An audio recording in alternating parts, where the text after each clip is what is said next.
Creating great products isn't just about product managers and their day-to-day interactions with developers. It's about how an organization supports products as a whole, the systems, the processes, and cultures in place that help companies deliver value to their customers. With the help of some boundary-pushing guests and inspiration from your most pressing product questions, we'll dive into this system from every angle and help you think like a great product leader. This is the Product Thinking Podcast. Here's your host, Melissa Perri. Hello, and welcome to this Christmas special episode of the Product Thinking Podcast. Just like last year, with 2024 coming to a close, I've been reflecting over some of our most downloaded episodes and the key insights which our amazing guests had to share. From product and user research to overcoming decision-making challenges at large companies and setting business goals, this episode has you covered with this year's highlights. Let's dive in. We'll start by hearing from Steve Portigal, who says that research is about finding answers to what you don't know that you don't know. Our conversation turned out to be one of the most popular episodes ever on the show. Over to Steve. Research is about what you don't know that you don't know. And how big is that aperture? Like, how much appetite does anyone have for that question? I'm always going to be interested in that and sort of try to get to what I don't know that I don't know. And that, for better or worse, I think there are so many closed-ended things. We need to understand this thing. We're at this point in the development. We don't need to go to people. We've gone to people in the past. We understand this larger context. It's all taking place on the screen. Next, Steve walks us through how he has witnessed user research evolving over the years. For this environment, we're trying to tease apart like a bunch of interconnected things. I mean, I've long wondered about user research, the need for user research and the need for user researchers. One is an activity and one is a job title or a role, and that's definitely something that has changed over the years, like who does research. I think maybe people have always been talking to customers, whether they had a label for it or we have a term, or we have books and conferences and courses you can take. Thanks again to Steve for his invaluable insights. Quincy Hunte taught us about the challenges of making decisions at large and complex organizations and what tools are available to overcome them. In organizations, you have these teams and, you want everybody to be involved in helping make the right decision, sometimes and in most cases on behalf of the customer. But that mindset of having everybody involved in the decision sometimes adds a level of lag and slows down the complexity or slows it down when there's a very complex decision that has to be made. So I've seen that as a very common pattern. You don't know when to agree on issues or challenges that are very contentious or, different from what you traditionally do. So there's a lot of consensus that goes around. It goes up and down the executive team. The executive team is expecting the teams or the product management teams to make the decision. The product management teams are saying, well, no, this is, above our pay grade. We want the executives to make a decision. And there's that constant loop. So I think that's been a challenge. I think the other thing too that I see quite a bit in terms of a pattern is that, people are afraid of making mistakes. People are afraid of making the wrong decision. So, it creates an environment where no decision is made because nobody wants to make a mistake. Nobody wants to be penalized by it. Quincy's experience at AWS gives a unique perspective on how to lead product in such companies, providing insights for aspiring decision makers. And it's no surprise as to why he was among the most popular guests from 2024. In 2024, I also had my friends Jeff Gothelf and Josh Seiden back on the show.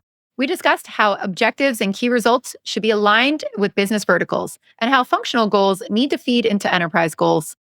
So the way that we talk about it is that you should be setting objectives and key results, goals for the organization that you have influence over. If you're an executive and you're in charge of an organization, then you're setting corporate goals, enterprise-wide goals.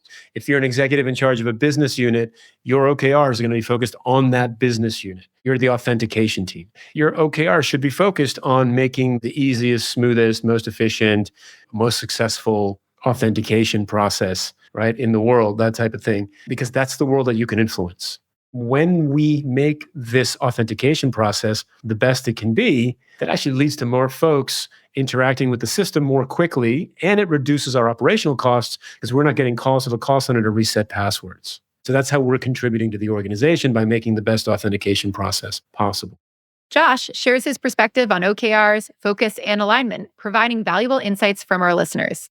I think one of the ideas that I like a lot about OKRs is an idea from Christina Woodkey. We use OKRs to talk about what is the focus of our work and how to align focuses across large groups of people. First of all, there's going to be stuff that falls outside of OKRs. You hear some people call them KPIs. If we think about focus and alignment, we're trying to get everybody pulling in the same direction.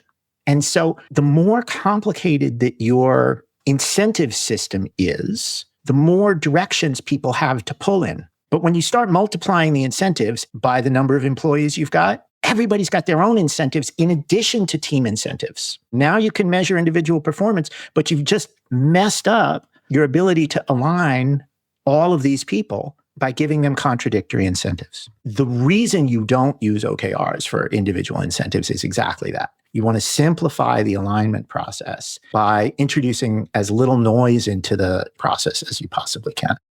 This was a great duo to have on the show, allowing for a rewarding discussion on OKRs for focus and alignment.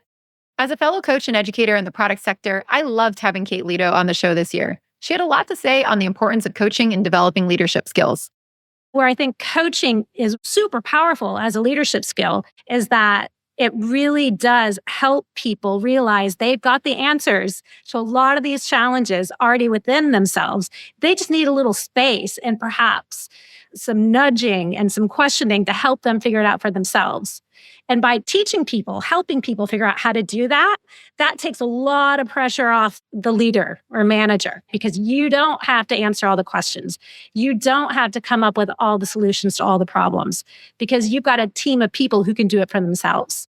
Kate's knowledge on leadership and coaching provides a lot of value for those looking to excel in their product career, but also enables our current leaders to effectively nurture existing talent. We wrap up this episode with Leah Tharin's thoughts on the role of growth in identifying business opportunities across acquisition, retention, and monetization, while focusing on activation to drive long-term success. My first touch point in growth was to create business cases outside of a product function that go over all functions of the business. And nobody's doing this. Product doesn't care. Sales definitely does not care what happens in the product as long as they can sell better, and selling is not the ultimate goal. Retaining is the ultimate goal. And marketing also doesn't care. So what growth usually does is they try to find the best opportunity, whether it is in acquisition without doing the entirety of marketing's job, whether it is in retention or whether it is in monetization. And this is why we talk about usually activation, where we say that growth is responsible for activation. My conversation with Leah on product functions and how to stimulate product growth was amazing. These areas are so important and applicable for almost any business, and this is why her sharp insights made it into one of our most memorable episodes of 2024. Thank you to all my incredible guests this year, and a shout out to all of those who weren't mentioned today for coming on and sharing their stories. I hope you enjoyed this Christmas special of the Product Thinking Podcast. I'll be back next week to discuss predictions for 2025. My final thank you goes to all of our wonderful listeners for tuning in each week as we reached over 100,000 downloads a month and helped us get 1,000 subscribers on YouTube. And we crossed 200 episodes. Thanks for making this podcast a success. I couldn't have done it without you. And I hope in 2025, you continue to write me to dearmelissa.com, asking me all of your burning product management questions. Season's greetings and all the best to you and your families for the new year. We'll see you in 2025.